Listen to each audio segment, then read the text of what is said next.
Good evening, everyone.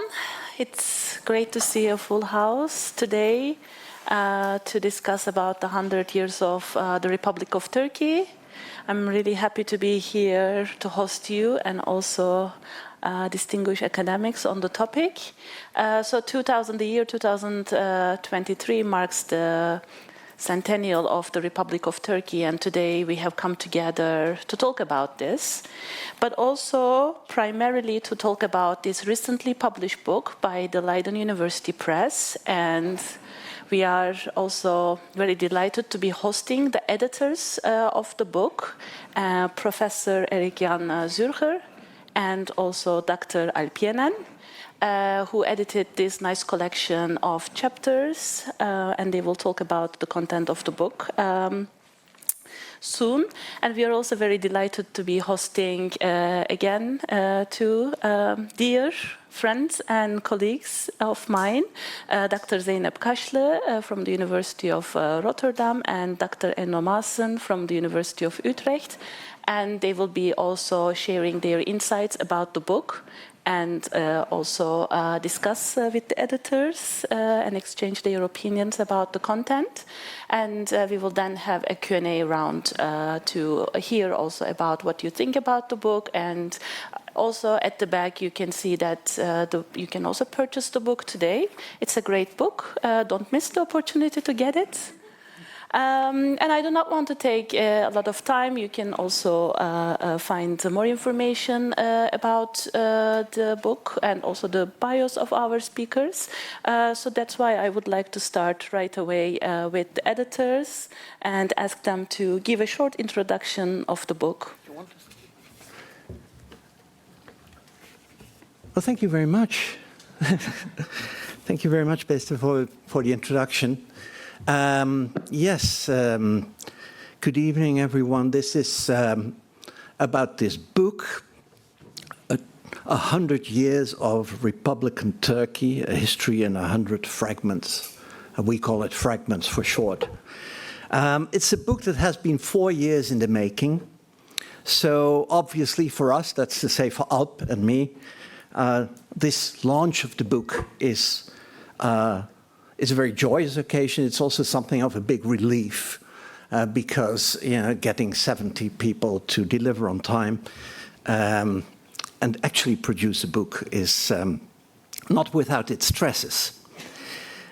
With your permission, I'd like to use the occasion to reflect a little bit on the thinking behind the book, the reasons why we chose to make the book in this way. The original email of August 2019, in which I proposed the project to my colleagues in Leiden then, and which it turns out one of them has actually preserved, so I can quote from it, it says the following, and I quote, 4 years from now, we will undoubtedly see a tidal wave of publications, conferences and commemorations to celebrate 100 years of Republic of Turkey. The publications will take many forms, from textbooks, journalistic efforts, conference proceedings, to lavish publications with pictures of Atatürk and Erdogan. Would it not be a good idea for us also to make a contribution to this centenary? And I thought, still quoting, that we could perhaps build on the experience gained with the wonderful Turkish Studies website and all the source-based modules that have been created for it. Would it be an idea to produce something like the centenary of the Republic in 100 key texts along the lines of the website, and we could then make contributions which give the context, the text or image itself, the translation and references. And the texts and other sources would not necessarily need to be political, although I'm sure many of them will. They could also be poems, song texts, cartoons, maps, statistics, and other stuff. That was a reference to something many of you will not be familiar with, to the teaching modules that members of the department in Leiden had created the year before, together with former and current PhD candidates. That was on the occasion of my retirement. And that is still actually there. You can find it on the internet. It's a very interesting site with teaching modules structured around sources, very much like the book. Find it on the website of Turkish Studies in Leiden under History and Culture of Modern Turkey. So, from the start, the idea was to create a very specific kind of book. Not a new overview history of the 100 years of Republic in Turkey, although it could be argued that there is a need for such a new synthesis, a new overview, based on the tremendous amount of work that has been done over the last decade on Turkish history. It is not a collective work with different authors who each cover one of the most important themes in modern Turkish history. It's not that either. There are those. There's recently been one published at Edinburgh University Press. There's the older Cambridge History of Turkey, and there's also an even older volume in the Fundamenta series. That is a well-established formula, but our book is not that either. Instead, we designed a volume in which fragments, 100 artifacts produced over 10 decades in Turkey, are used to tell the story of this century. There were three main reasons for this choice. In the first place, the decision to structure the book around fragments, 10 for each decade, reflects our strong belief in the value of basing ourselves on original primary sources in their original language. And that is, of course, a very traditional point of view for historians to take, but it also vindicates the concept of Turkish studies. And we have a Turkish studies network in the Netherlands. After all, why have Turkish studies in the first place if it is not because a thorough familiarity with the language and culture enables one to do the kind of close reading that elicits new meanings from the sources? This is what sets us apart from general historians and social scientists. You might counter, yes, but what about a social scientist or historian who is a native speaker of Turkish? My answer would be yes.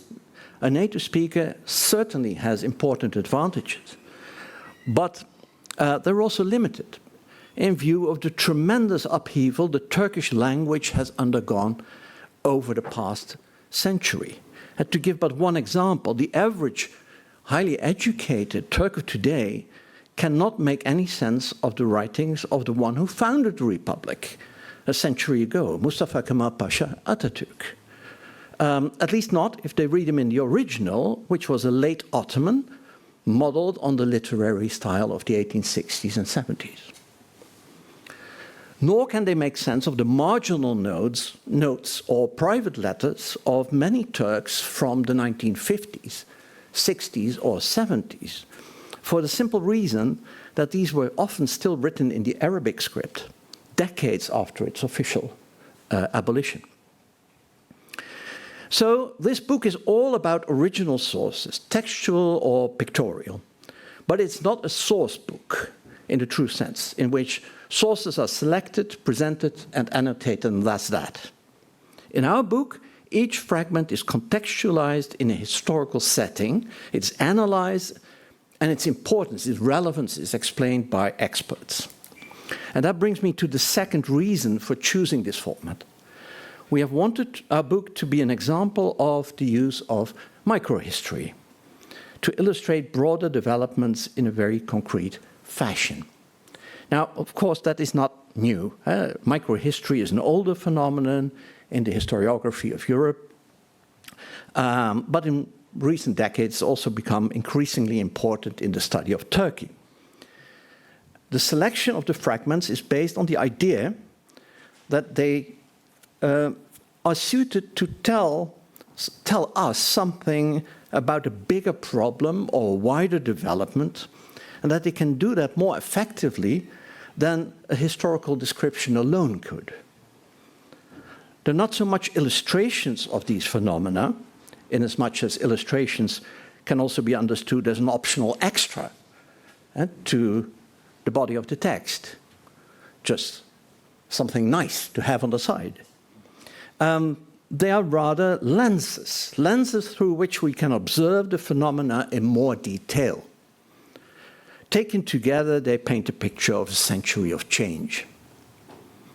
Of course, in any society, the literate elite, and particularly the state, have been privileged where it comes to the creation of documentary evidence. And that is particularly true in a country like Turkey, where in the first half century of its existence, literacy was still very, very low. A country also which has always had a relatively large and strong state, a state which weighs heavily on society. No doubt the state and the non-state elites are still overrepresented in our book. But we've made a conscious attempt to make other voices heard as well. The voice of the subaltern, the working class, the minorities, the women. That, incidentally, is also why the book is called 100 Years of Republican Turkey, and not 100 Years of the Republic of Turkey. It is about the people, not about the state. The third and final reason for using fragments is that it has enabled us to bring in many different authors and therefore many different methodologies and perspectives. This, we feel, is especially important when dealing with a topic, modern Turkish history, that has so often been used as a weapon in contemporary ideological struggles. Those struggles tend to demand the taking up of a single coherent position to the exclusion of everything else. Our book does the opposite. It is a collective volume and the result of academic collaboration that in this scale, in my experience at least, is unique in our field. When I made the original proposal back in 2019, I suggested, with a naivete that's astonishing in hindsight, that we execute the project with our own faculty and PhD students, 10 persons in all. That soon proved to be completely unrealistic, but it has also been a blessing in disguise. Over the next few years, the team kept on growing until it included some 70 scholars from all over the world, but primarily from Turkey. At the core of the international cooperation lay our own network of some 20 former PhD students, many of whom have made more than one contribution, but it soon spread beyond that. It's a whole network. Astonishingly, almost every single scholar we approached reacted positively, and indeed enthusiastically, and also, with very rare exceptions, delivered on time. The result is that the book that's being launched this week is not only a book that depicts the development of a century in Turkey through 100 fragments, but also, and at the same time, it is a survey of the state of the art, the landscape of the historiography of modern Turkey as it stands today, with the contributions from people representing many different disciplines and various and sometimes contradictory schools and currents. So it is a book about Turkish studies, as well as being a book about Turkey. Now, we have expressed our gratitude to all the authors on several occasions already, also in the book, of course, but I'd like to end this short introduction with a special thanks to my co-editor, Alp. His name is first on the cover, and by rights it should be so, because anyone who has been involved in such a large cooperative project will know that its success is not just a matter of ideas and content, in which Alp has also been influential, of course. It is primarily a matter of logistics, communication, patience, organizing the project by being constantly in touch with authors, editors, and publishers through a process of first, second, and final drafts. Alp's excellence as an organizer is, in fact, what has made this book possible. So, Alp, thank you again for that. Great job. Thank you. So thank you, Erik Jan, for the warm words at the end, and I can only return them as such. I was very fortunate to have such a one of the greatest living historians of modern Turkey on my side, and it's and not just his name, but also his guidance and mentorship made the book also way more mature, I believe, if I would have done it alone. So thank you very much. I will also skip the acknowledgements short, as we had our official book launch on Tuesday in Leiden. But I would like to highlight Petra de Bruin, who has been very energetic in organizing these book launch events. So thank you once again, Petra. And of course, Turkey Studies Network. So this is, I think, we have this collaboration. I'm one of the founding members, along with Beste and Enno, and we have been, it's a diverse network of scholars from different disciplines working on issues of Turkey's history, politics, society, and culture. And it has proved to be, it's a very loose network, but that it is a loose network, but it's based on also friendships and collegial relationships proved to be very productive in the recent years. So we had a couple of, especially also during the pandemic, we started with a very strong lecture series, and I hope it will continue as such, the collaboration. Thank you very much for coming today, especially in this weather, and also thank you very much for those who joined us online. Today I will introduce the concept behind our book, 100 Years of Republican Turkey, A History in 100 Fragments. I will explain how the unique design of our book combines sophistication with accessibility. And how this covers so much historical and historiographical ground. It will connect in many ways to Erik Jan's introduction, but I will try to go a little bit in depth. When Erik Jan Zurcher came up in August 2019 with this vision of a grand project for Leiden University's Turkish Studies team, and he shared with you the initial email, and you see how prophetic it was in foreseeing what the final result. The idea was introducing 100 fragmentary historical sources. But this constitutes a great challenge to accomplish. How can we compile 100 chapters in a single volume book in a way that maintains conceptual integrity in covering the history of a country over 100 years, while being editorially manageable and also still accessible to general readers? So we had these multiple challenges at hand, and I'm glad that we were able to manage, and standing here today, that we managed to solve this challenge, and we managed to solve it through a very unique design of the book. So we quickly understood that it wouldn't be convenient to have one historical fragment for each year of the 100 years. So this has been also an idea with which we toyed with, but we soon realized, of course, that certain years were more eventful than others. And this would have created a kind of an awkward selection in a way, and also left out other very important events. Instead, we chose to divide these 100 years into 10 decades, from 1923 till 1932, from 1933 till 1942, and so forth until this year. Although this is, of course, an artificial device based on the decimal logic, which probably for us is Homo sapiens, based on the 10 fingers, I assume. And it helped us, however, considerably in periodizing these 100 years into more or less intuitive and also feasible units. And if you think about the repeated military coup d'états taking place at roughly at the end of each decade, this also helped us to kind of organize it in a more meaningful manner. So. The next question was how to thematically fill the content of each decade. Let's say we have the 10 decades, but how do we fill the content with 10 entries?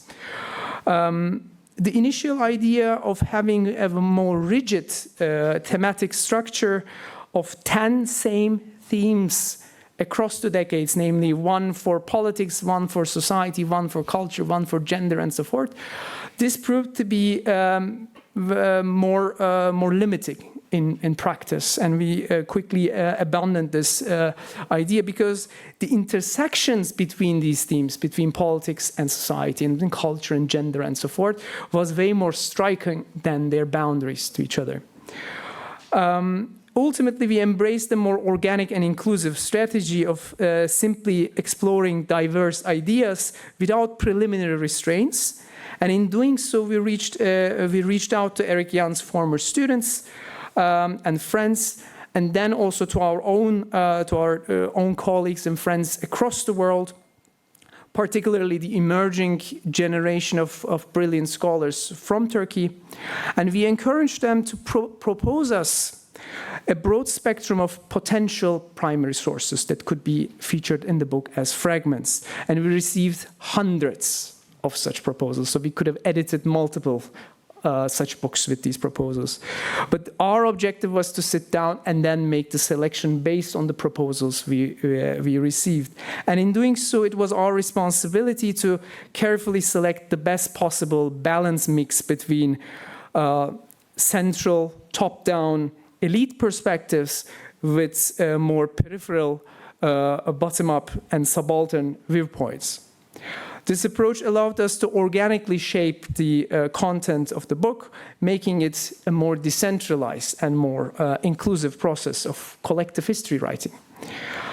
In a later phase, we strategically invited new colleagues, some of them whom we didn't know personally, just to fill the remaining thematic gaps, which we considered important. So we also invited scholars, we targetedly invited them. In order to maintain a consistent reading experience throughout 100 chapters contributed by over 70 authors, this was also a major challenge. And in facing this, we adopted a very uniform structure and a style for each entry. In terms of structure, each entry encompasses a section for background. This is the first part. And then comes the source, which is either a textual source or a visual source. And then we have the interpretation and description by the expert. And then the last section is the relevance of the source in broader Turkish history. And finally, concluding with a list of 3 to 6 relevant literature, academic literature. And notably, we refrained from employing footnotes and in-text citations, ensuring that our writing style remained accessible to general readers.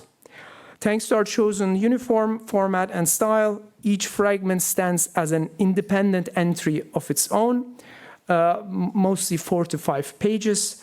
Readers can read the fragments in any order they prefer, without the need to follow a chronological order. One can simply open the book to any page and read random entries, but still gaining insights into Turkey's history. I made the joke, and if I may, I will repeat the joke of that it's also kind of like a bathroom book, so that you can grab and open up a dying genre in the age of smartphones. So thanks to the chosen, the overarching epistemological question was, however, the coherence of the content, considering the contentious historiography of Turkey. Turkey's history is based on history of conflicts, and there are opposing positions on various issues. While inviting scholars who partly disagreed with one another on certain issues, but remained committed to critical reading of modern Turkish history, we were determined to transcend one-sided approaches and embrace the inherent paradoxes that constitute the complexity of Turkey's history. In our introduction, Erik Jan and I explicitly noted, and I'm quoting now each other from the introduction, this book is neither a celebration nor a condemnation of Republic of Turkey on its centennial. While the centenary provides a superb opportunity to pause and reflect on the resilience of the Republic of Turkey, we are fully aware of the fact that the history of Turkey has both bright and dark pages. Quote, end of quote. It's precisely this complexity that renders Turkey's history so captivating and makes it so critical. And in grappling with these historiographical questions, we've developed an approach that we refer to as a fragmented illustration of historical complexity. Our approach encapsulates the very nature of history itself, namely marked by its inherent complexity, where the whole emerges as something greater than the mere fragmentary parts. The history of Republican Turkey, as we have curated in this volume, doesn't seek to offer a complete, a linear narrative. Instead, the sum of the 100 fragments, each incomplete but still interconnected with one another, transcends reductionism. It forms a historical mosaic where, when observed holistically, reveals connections that might not be immediately apparent within each individual fragment. The combination of primary sources and the state-of-the-art commentary on a diverse variety of themes enables readers not only to explore the voices and visions of the past century, but also to grasp how different academics explain historical artifacts and interpret them within the contentious historiography of Republican Turkey. In illustrating the historical complexity of Turkey across a century, our book offers three distinct contributions to the field of Turkish studies. First, we have harvested the benefits of adopting this unique structure, where each decade over 100 years receives equal attention. This approach provincialized the otherwise overstudied Kemalist period of 1920s and 30s, but also revealed the prolonged but understudied period of the Cold War, for instance, which started in the late 1940s and ended in the early 1990s. Second contribution is we offer fresh perspectives on the contemporary period.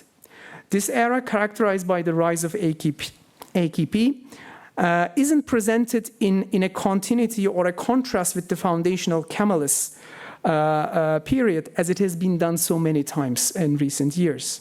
But rather in its contemporary global context. This is the one aspect which many contributions have highlighted, but also as part of a continuity of the late Cold War period and the early post-Cold War periods.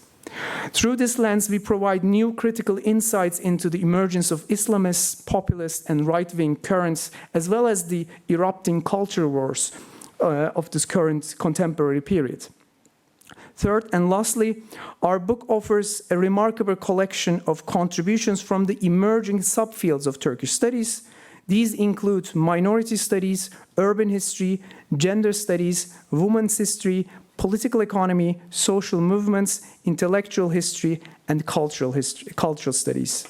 These diverse contributions, thanks to the cohort of contributors which we assembled, enrich our understanding of Turkey's intricate history beyond conventional narratives of state and state-society relations.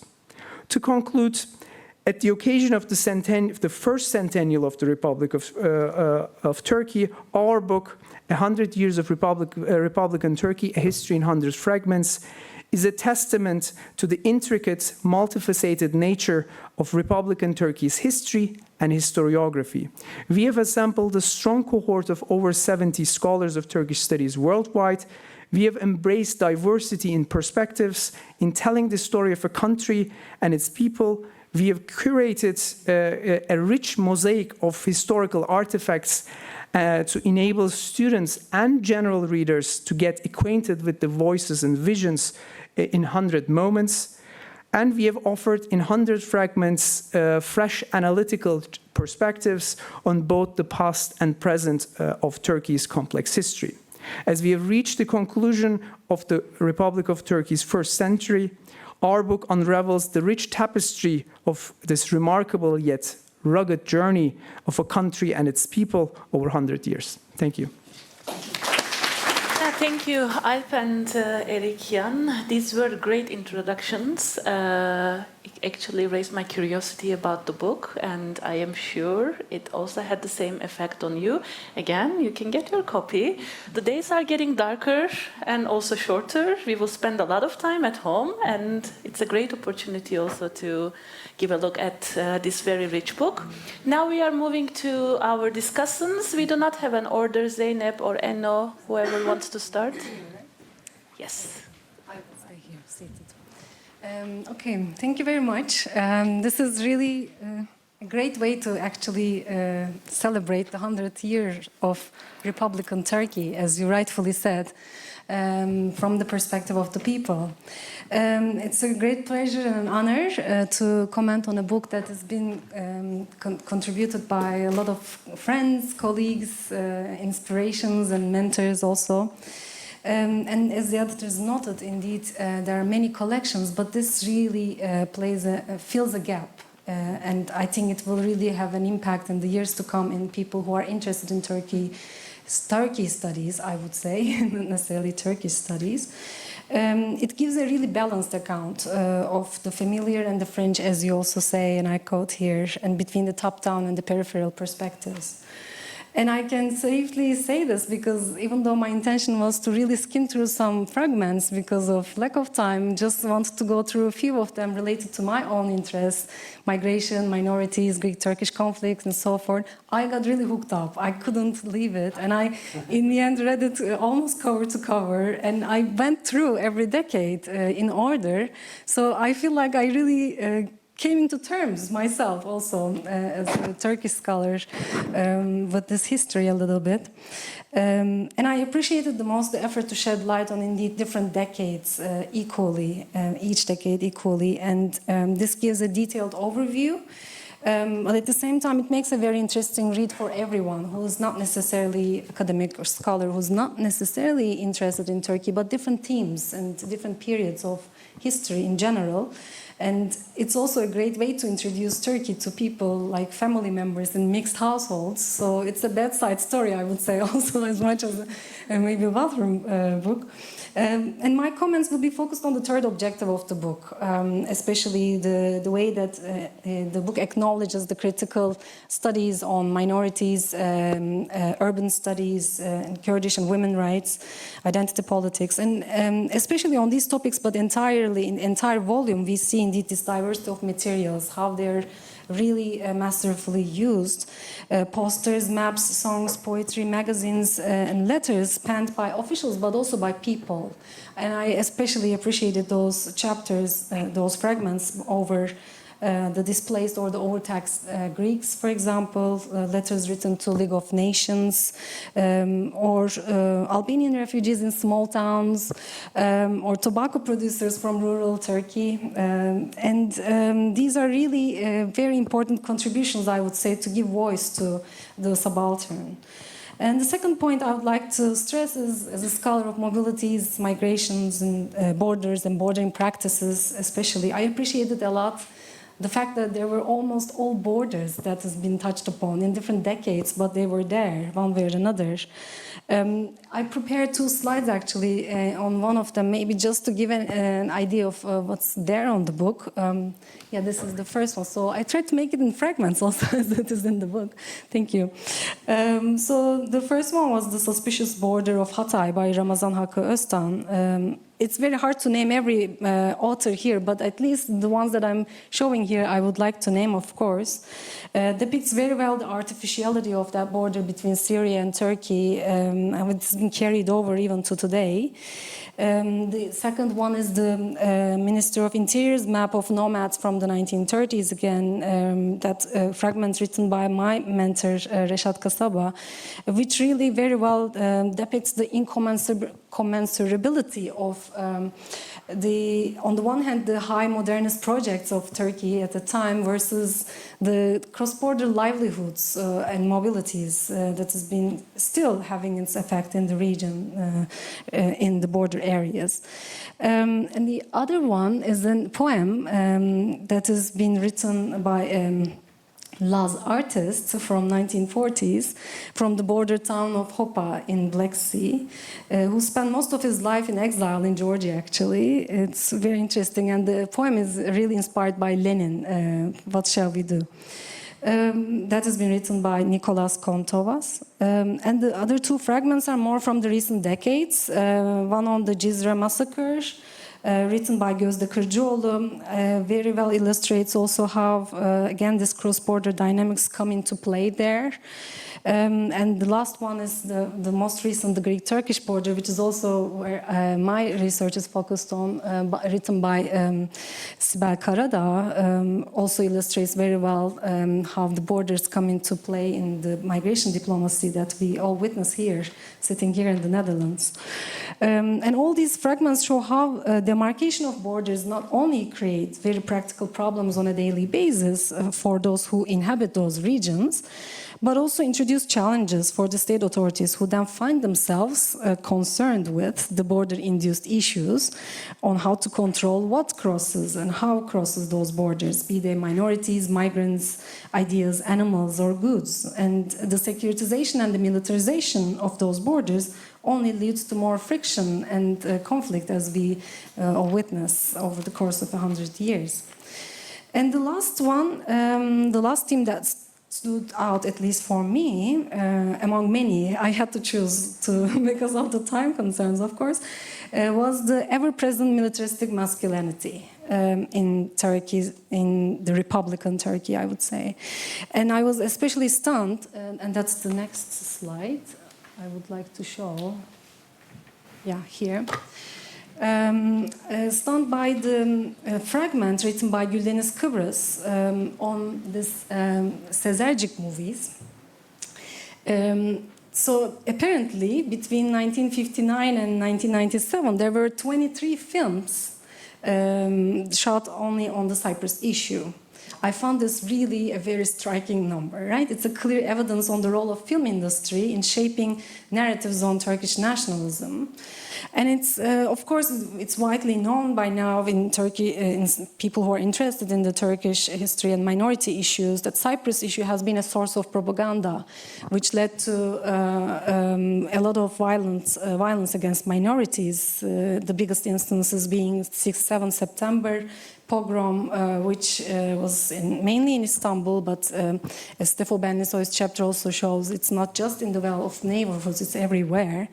And the expulsion of Greeks in 1964. It didn't make it to the book, but of course I understand the hard selection process that went into there. And I also observed in my own research in the Greek-Turkish trace how Cyprus conflict actually plays out in the lives of local communities, even so far away. But the level of propaganda spread through films really is a whole another level, right? It's a communication warfare that we witness today, especially with the Israeli-Palestinian conflict too. So while reading the fragment on the return of Enver Pasha, that's an Ottoman Pasha who finally failed in the First World War after all kinds of victories, the remains of him brought from Tajikistan to Istanbul in the 90s, which didn't stick with me actually at that time, being too young, maybe not too interested. During the ceremony, there was, as the author Michael Reynolds highlights, there was no mention at all of his involvement in the Armenian genocide. And while reading this, along with the fragments on Cyprus or other issues, the first image in my head was the same militaristic masculinity that embraced the assassinator of the well-respected Armenian Turkish journalist Hrant Dink, when he turned himself to the police, being sure that he will be well received, and that's the picture indeed that was taken with him. But I also had to think of Hrant Dink's wife, Raquel Dink's words during the funeral attended by hundreds of people, where she said, and I quote, "Nothing can be done without questioning the darkness that creates a killer from a baby." End of quote. Unfortunately, as the fragment from this decade on Turkish TV series, as Petra de Brian also shows, Turkey is still the land of Sezerciks or Envers of today. And to close, as a scholar of mobilities, borders, and citizenship, trying to go against this methodological nationalism and also the domestic international divide in my own work, I really very much appreciated many chapters explicitly focusing on the cross-border circulation of policies, ideas, people, and goods. And this says, of course, a lot about Turkey's 100 years, but also how what counts as Turkey studies in your own way of selecting things. But this also shows us that Turkey is a site that offers controversial examples from the past and the present, lots of continuities as well as ruptures, which allows drawing conceptual and analytical lessons that could be useful to make sense of other contexts. So long as, of course, the topic of inquiry are not considered as a unique event and always seen as interconnected with regional and global transformations, and the volume really deserves an upload, especially for its deliberate effort to achieve this. So thank you for this contribution. Thank you for this generous intervention. So we will then continue with Enno. Yes, So it'll be a little bit easier for me. Well, thank you very much for inviting me to comment on this edited volume that I had the pleasure of reading during the summer. I read 1 decade every day. That was also, like in that sense, it's also very practical, the way that you divided it. And let me make clear from the start that I was really impressed by this volume and that the editors have taken on a really Heraclean task with 100 different contributions. And I think that the sheer editorial management of such a volume in itself is impressive. Erkan already mentioned this, but the theme of I think you really deserve extra commendation for that also. And the theme the editors picked is obviously a timely one. It is 2023, but I'm not sure if I would have dared to pick up the glove myself. Firstly, because although the field of Ottoman Turkish and Turkey studies is an intellectually enticing one, the shadow of methodological nationalism still looms large over our field. Secondly, history is a societal obsession everywhere, even more so during quote-unquote meaningful years, such as the present centennial. And in Turkey, that is partly bound to be presented in false opposites, 1923 or 2023, Old Turkey or New Turkey, or in the latter case, Türkiye, because Turkey's Islamists and ultranationalists believe Turkey reminds us too much of poultry, as the editors discuss also in their concluding contribution. Now, the polarization clearly shows from denominators and adjectives: geographical, ethnical, institutional, temporal, ideological. That of Turkishness has been the well-studied elephant in the room, yet also the category of Republican is a complicated one. Quite often this category is invoked not to demarcate something temporal, before or after 1923, or institutional, relating to the Republic itself, but rather, again, something ideological. One can think of the category, for instance, that is now popping up everywhere in Turkish media again, Cumhuriyet Kadınları, Republican women. A very confusing category that can allude to, among many other issues, class, status, ideology, and gender stereotypes of the modern Republican woman in the public space. What she does, what she should think, what she should look like. And let me give you 2 examples of 2 very different women who are quite often portrayed as Republican women also now. Semiha Berksoy, whose work you were previously looking at, a world-renowned painter and opera artist, as well as a very colorful personality, not easily caught, by the limits of stereotypes. And on the other hand, there is, for instance, Sabiha Gökçen, first female pilot of Turkey, adopted daughter of Mustafa Kemal, and complicit in the Dersim massacres on Kurdish citizens through the air raids of the Turkish state in 1937-38. Now, it becomes obvious that these and other labels tell us more about the ideology of the one who deploys it than the one to whom it is deployed.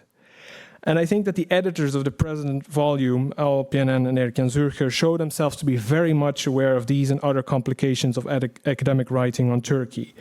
In their introduction, they effectively demonstrate the pitfalls and critical necessity of academic history writing in Turkey. As they explain, not all the contributors are historians, which is as we already discussed, a reflection of the academic field. And I would also like to ask them, and Erik Jan already hinted a little bit at that, what binds us together? So the epistemic diversity nowadays of our field is indeed so great that I wonder what it is that we have in common beyond our interest in Turkey. Are we really a discipline, or are we a conglomerate of 100 fragments? Now, beyond this point of crossing and merging disciplinary boundaries, which I think the volume does it very well, I think there's also a significant temporal lacuna which is being addressed in this volume, which still is an issue in historiographies of Turkey today, and Alp already hinted at that as well. So I think that the merit of this volume, or one of the strong merits, lies in its attention that it attributes to the period between 1950 and 1990, and I'm quite biased because that is also the period that I focus on. Now, why is this period so significant? Now, let me explain. I remember an episode from my own fieldwork on Istanbul's contemporary history, when I interviewed a former Istanbulite Bobo, who then was in his early 80s, and he had fallen from grace due to a scandal a few decades earlier. And I told him that I was mostly interested in that period in Istanbul, between 1950s and 1980s. And he responded, "But that's the most uninteresting period in the city's history." Yet interestingly, these were years of historical destruction and construction for Istanbul and for Turkey. To mention just a few: the rise and destruction of Turkey's left, the birth of one of the most diverse cinema cultures on the planet, four or four and a half military coups, the disintegration of the social security system and sellout of state industries, the breakthrough and omnipresence of major business holdings, the rise and diversification of Turkish various political movements, the rise of Kurdish resistance, and very important also, the intertwinement of businesses, the state, mafia, and paramilitary, just to name a few. And the reader of the present volume will see that these themes are also highlighted by the various contributors. So I think that is also highly commendable. Now, these fragments, as I said, I read them over the period of 10 days, but I would like to very briefly highlight one that I find particularly exciting. Since I work mostly on cultural history, I was particularly pleased to see that this volume serves those who have an interest in the cultural landscapes of Turkey. For instance, the article by Umut Azak on the prominent Islamist intellectual Necip Fazıl Kısakürek, you see him over here, truly brings together a plethora of connections from 100 years of Turkey. And the piece clearly illustrates how deeply the roots of Neo-Ottoman glorification are anchored in Turkish Islamism. Now, Azak, she uses a speech from 1966 by Kısakürek, in which he advocates the reopening of Hagia Sophia. So, as you know very well, the Byzantine church mosque that had become a museum, and reopening that as a mosque. And in his speech, he links religion with civilization, Turkish with Ottoman, and he calls for the introduction of an authoritarian political model, and there through the restoration of quote-unquote Islamic civilization. And we see in that speech prevalent demonizations employed by Islamists and ultranationalists over the decades towards Jews, Freemasons, quote-unquote cosmopolitans, Greeks, and others. And it makes this chapter really a very appropriate contribution to understanding the development of alternative histories of ideas in Turkey and the intellectual roots of the dominant political party of the past 22 years. Now, other contributors also tackle the issue of methodological nationalism that I previously briefly mentioned. For instance, Alexander Lamprou's reading of Greek petitions, Zeynep already hinted at it, of well-tax policy in many so-called during which many so-called non-Turkish citizens lost their properties. But another great example is that of a Kurdish lament on the Dersim massacre by Uğur Öngör, in which he demonstrates how oral traditions can serve to transfer the memory of massacre and genocide. And despite of the destruction of Ottoman multi-ethnic societies, these and other contributions really show that the history of contemporary Turkey is anything but exclusively Turkish. And that is also one of the main themes, I think, of this volume. Now, finally, what I'm also particularly happy about is that the volume's approach, with its concise, close reading of primary source fragments, makes it really well suited for teaching and reference. So especially also for those who seek to connect their own areas and geographies of interest in teaching and research to that of Turkey. And therefore, I believe that this is a highly commendable work. I said it already a few times, and with relevance for all students of Turkey and many others. And I'm really happy to congratulate you with it. Emeğinize sağlık. Thanks to all four of you for these excellent interventions, and they were also varied in their focus, and you have touched upon different aspects of the book. I'm also a little bit cautious of time. We have only 10 minutes left. So unless there is an immediate reaction you would like to share, I would like to turn to the audience for any questions or interventions. But before that, I also saw you nodding at some people. So my guess is that there are also some authors of the book sitting in this room. Is there? Yes. Or am I mistaken? Yes, there are a couple of them. Okay. Well, it's great that you're here. Would you like to maybe say which chapter you contributed to? Zeynep, have you contributed? Oh, yeah, okay.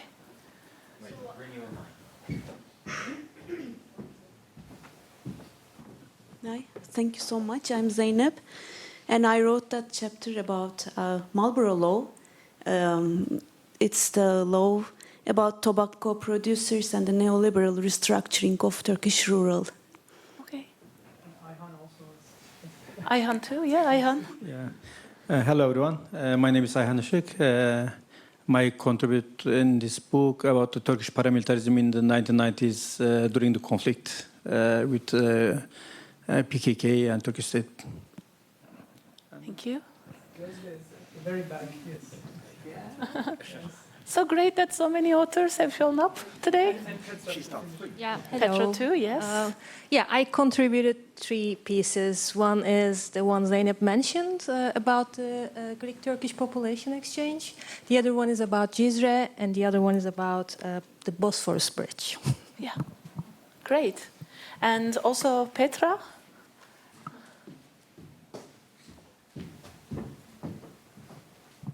I'm Petra de Bruin. I contributed 3 contributions. One on a poem, a very early poem of Nazım Hikmet, in the, more or less futurist style. One on the poem that Erdogan got convicted. And the last one on a Turkish television series, which was, and that was mentioned by Zeynep, which uses all kind of Central Asian Turkish nationalism, or Turkic nationalism. All right. Is there anyone else who contributed to the book? No, you. Okay. Okay. All right. Yeah, we can start with the Q&A. Hi, everyone. My name is Murat. I'm from Istanbul. Just a quick one. A rough comment before even reading the book is that the last 100 years, that seems like I do appreciate everyone's highly valuable work, but it's like a little bit easier to start with in the sense that I understand that Erik Jan's most valuable work for us, at least, is the connection between the Ottomans to the Turkish Republic. So the connection between İttihat and CHP party, that is very interesting. So the last 50 years of the Ottomans is actually quite an interesting topic. I just want to start with that, because the 1923 is the completion of the clanification of the society. So with 1923, you have a homogeneous society. The 50 years of cleaning act has been completed. Now you have a homogeneous society. Let's start. That's the period. So in that sense, I find it more challenging to write the 50 years preceding that period than this 100 years. As for question is, were you able to see any parallels? Was the authors able to see any parallels? The more I see into Czech Republic, for instance, I make comparisons between Czechoslovakia and Turkey in the years 50s, 60s, 70s. Because one of the issues that comes very frequently to mind is that Turkey doesn't live in a vacuum. So it's being impacted very strongly by all these winds coming from west and east as well to some extent. But to be honest, we would like to believe that more of the western winds has affected us. And then also South America. You have the Condor Agreement between the South American nations where they have exchanged the prisoners or convicted people. I'm guessing that during the Cold War era there was a lot of cooperation between the Turkish authorities and the American authorities as well. So I was just wondering, was there any chance for the authors to see any parallels or connections of Turkey to Eastern Europe? Because at the end of the day, no matter how it looks like a democracy, it was quite a fascist regime. Thank you, Murat. Is there any question? Do you want to react already? Yeah. One by one. Yeah, well, thank you. Yeah, I'd like to give it a try. About the continuity, of course, you're right. I mean, 1923, the establishment of the Republic is, if you like, also the final point, the culmination point of a development of 20 years.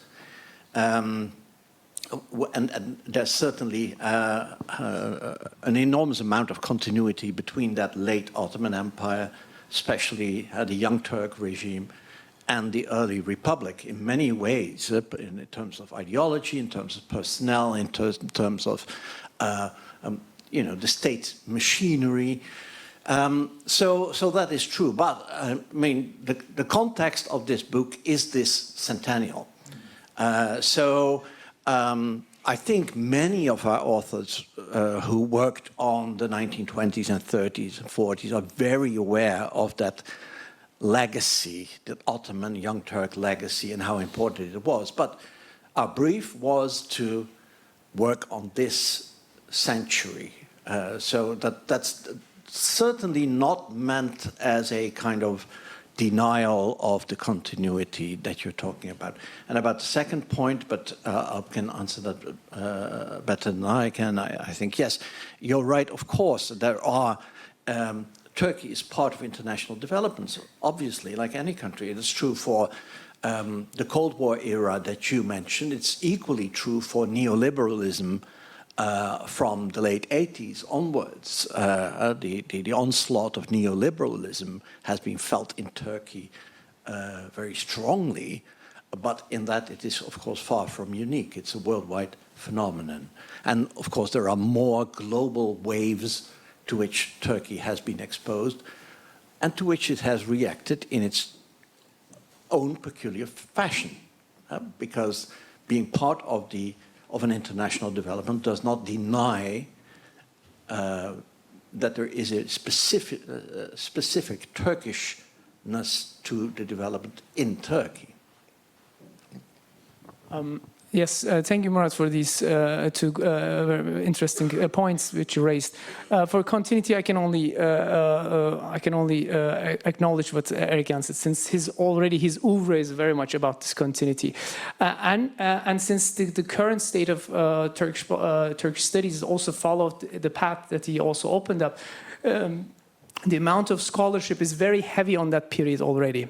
So, and like Enno said, there is actually a very lack of research in the Republican history. So, and I think the volume opened up this. But each entry, and starting with our introduction has a whole section about this question of continuity, which we covered in our introduction. Hence, we could start in 1923 legitimately. And each entry starts with this background section. So the first paragraph is a background section, and here we invited our contributors to elaborate on let's say, the background of these developments. And this connects me also to your second question about parallels, comparisons, connections, and so forth. This is certainly very important, and this connects also with the issue of methodological nationalism, which is in such disciplines such as Turkish studies, Iranian studies, Israeli studies, whatsoever. So in studies where you have a study of a culture and history and language that is happens to associate with a nation state that exists today, that you have the issue of methodological nationalism. This is also, I mean, also true. Also, if you study histories, you might be studying more Dutch history at a certain institute. And so this is a serious challenge, and it's also difficult to address in such an occasion of a centennial and so forth. But we have these entries that are more, let's say, connecting to the international relations of Turkey and migration histories and so forth. But one aspect of the structure which we oppose to, and the last paragraph or the last section of each entry, is the relevance section. And the relevance section, we invited our scholars to think about such comparative issues and global history.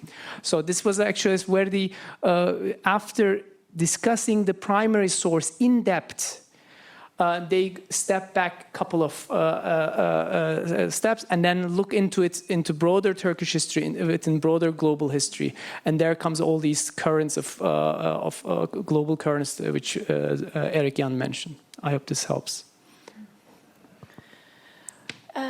Any other questions or any other comment from the audience? Yes. The microphone is coming. Thank you for, this sounds like a very exciting book. So I just went to a symposium that was about, the Turkish centennial at Koç University. And it was interesting because the question that was thrown out in the beginning of the symposium is, what is the state of Turkish studies in this moment? Like, what is missing in it? So I kind of was curious, this book, I think, is trying to fill whatever you guys think is missing in Turkish studies. So I'm curious what all of you think is what will help develop Turkish studies more, get it past this national methodology or whatever it is. So I was just curious if each of you could explain that maybe a little bit. Well, that's an excellent question, a very difficult one. It also very much depends on the discipline. But do you have answers? No? Yeah. So thank you. I think this connects also to I think both of you also asked this. This is so whether Turkish studies is a discipline and not, and so there is a core of Turkish studies that has a disciplinary history, and we mentioned this in our introduction. The one is being the kind of the legacy of Turkology, especially in continental Europe, but also in British tradition.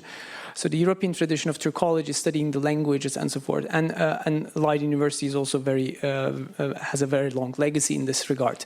So this is the one tradition, and the other one being which emerged more in the transatlantic, the American tradition, being coming more from the area studies that is more policy oriented. Even if you study history, kind of this contemporary relevance of these issues very important in understanding kind of world politics. Nowadays we argue that these two traditions have merged with another. You cannot really separate Turkology with, let's say, Turkish studies as a form of area studies, especially in Leiden. I think it's very typical for this merger.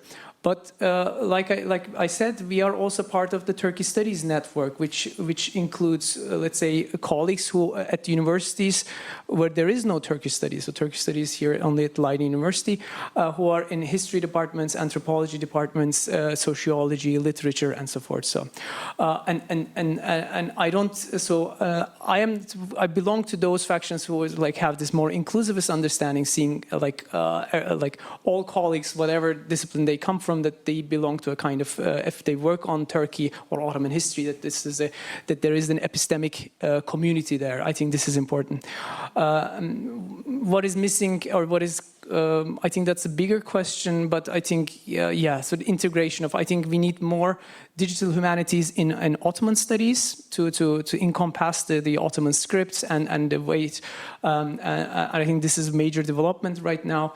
The other thing would be oral histories. I think in more contemporary history there has been, I think we missed several generations and they've died away without contributing to oral histories. I think we have a lot of catching up to do there. But of course the lack of state archives in certain periods is still an issue, and we hope that it will be improved one day. Yeah, I agree with all of that wholeheartedly.